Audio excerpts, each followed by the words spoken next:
Oi, hoje nós vamos falar sobre a avaliação clínica de deglutição. O que eu devo observar? Qual equipamento eu posso utilizar para me auxiliar na avaliação? Vem comigo.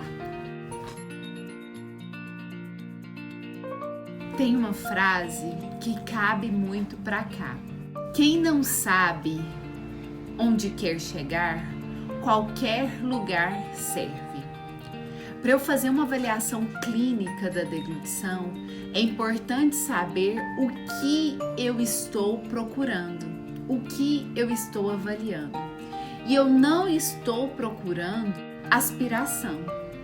Eu estou procurando entender melhor o mecanismo fisiológico da deglutição daquele paciente. Eu quero entender como é que está a fase oral, principalmente, da deglutição, como é que está a fase faríngea da deglutição, o que eu consigo observar. Então, eu preciso saber a primeira coisa, eu preciso criar uma hipótese. E qual que é a minha hipótese para aquela avaliação fonoaudiológica? Eu preciso estar com isso bem delimitado e bem claro para que eu faça uma avaliação clínica de excelência. Então, visto que eu estou avaliando a deglutição, um equipamento muito comum e que os fonoaudiólogos muitos gostam muito para utilizar para avaliação clínica da deglutição é o estetoscópio. O estetoscópio é um instrumento em que nós, na nossa avaliação clínica, realizamos a ausculta cervical. Mas o que a gente quer ouvir?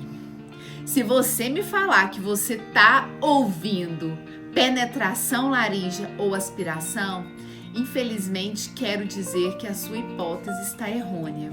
O que a gente precisa entender é que a ausculta cervical é apenas algo a mais na avaliação clínica. Ela é um complemento. Nos Estados Unidos, 80% dos fonoaudiólogos que atuam com disfagia, eles não utilizam estetoscópio. Aqui no Brasil, essa prática é muito comum. A ausculta cervical, ela é um sinal acústico. E o que é importante? O treinamento do examinador, sendo ela um sinal acústico. Para quem que é muito importante a ausculta cervical? Para pacientes que não têm oralidade, muitos casos de disfagia neurogênica. Para pacientes que têm oralidade, o que é mais funcional hoje, além dos sinais clínicos mais conhecidos da avaliação fonoaudiológica, que é tosse e engasgo?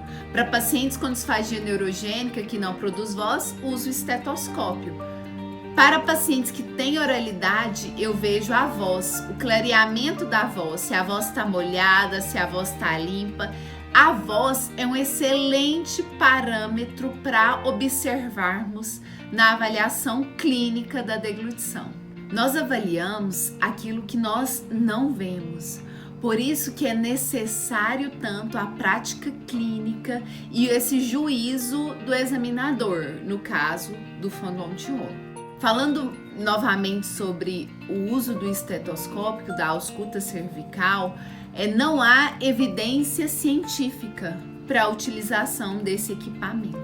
Outro equipamento muito comum que nós utilizamos muito na avaliação fonoaudiológica é o oxímetro de dedo, que é muito utilizado na avaliação clínica. Porém, nós temos que ficar atentos quanto a essa queda de saturação. Alguns protocolos sugerem que queda a partir de 4% pode ser um sinal indicativo de penetração ou de aspiração. Mas nós temos que ficar com a antena em pé quanto a esta afirmação. Um paciente com DPOC, por exemplo, doença pulmonar obstrutiva crônica, ou um paciente com insuficiência respiratória aguda, ele pode ter queda de saturação e não necessariamente esse paciente está aspirando.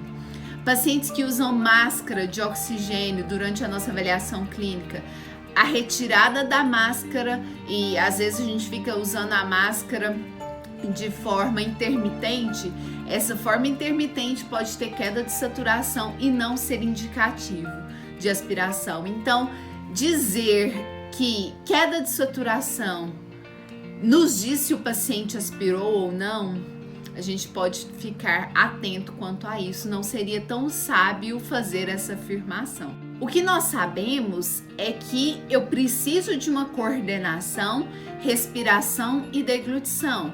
E o estetoscópio, o oxímetro, a tosse, o engasgo, a elevação laríngea são critérios que me ajudam na tomada de decisão. Por que eu avalio a deglutição? Porque eu quero saber como está, eu quero saber onde estamos e para onde vamos. E o que eu sei, o que nós sabemos é que é necessária uma coordenação, respiração, deglutição, porque são mecanismos sincrônicos, funções que têm sincronia entre si. Mas não existe uma correlação robusta de oximetria, dessaturação e aspiração. O que eu tenho hoje de evidência científica?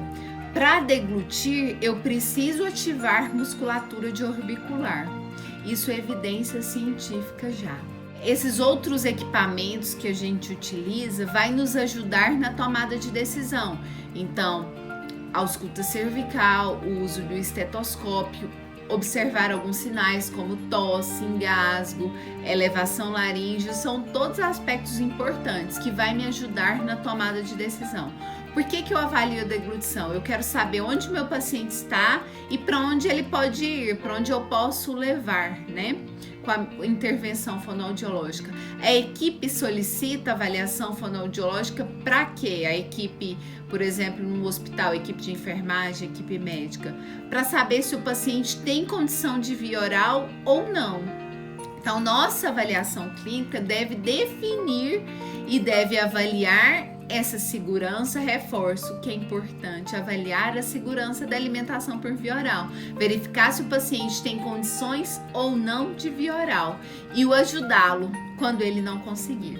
É isso que eu queria passar para vocês hoje sobre esses critérios da avaliação clínica da deglutição. Então vamos observar voz, tosse, engasgo e utilizar a ausculta cervical em paciente que não tem oralidade e o oxímetro para ajudar na tomada de decisão, não para definir critério de aspiração ou não, tá bom?